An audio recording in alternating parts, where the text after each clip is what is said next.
चवेला लोकसभा हलके में दो कदीम दोस्तों के बीच एक दूसरे पर मुकाबला।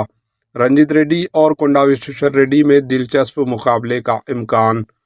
चवेला लोकसभा हलके में दो कदीम दोस्तों के दरमियान दिलचस्प मुकाबला हो सकता है। साबिका में बीआरएस में एक साथ काम करने वाले कोंडा विश्वेश्वर रेड्डी और जी रंजीत रेड्डी लोकसभा चुनाव में दो अलहदा पार्टियों के उम्मीदवार होंगे। विश्वेश्वर रेड्डी और रंजीत रेड्डी बीआरएस में करीबी दोस्त समझे जाते थे, लेकिन सियासी हालात ने इलेक्शन में इन्हें एक दूसरे के मुकाबले में खड़ा कर दिया। कोंडा विश्वेश्वर रेड्डी बीजेपी के टिकट पर जबकि रंजीत रेड्डी कांग्रेस के टिकट पर मुकाबला कर सकते हैं। बीआरएस ने कासानी ज्ञानेश्वर को उम्मीदवार बनाया।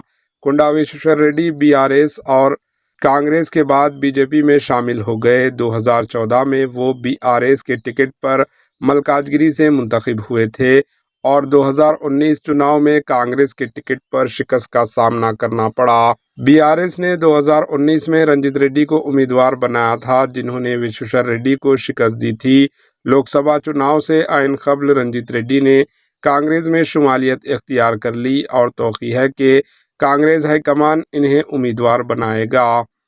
इस तरह दो साबिका सियासी दोस्त चवेला में एक दूसरे के मुकाबला दिखाई देंगे। Bureau report, AHN news.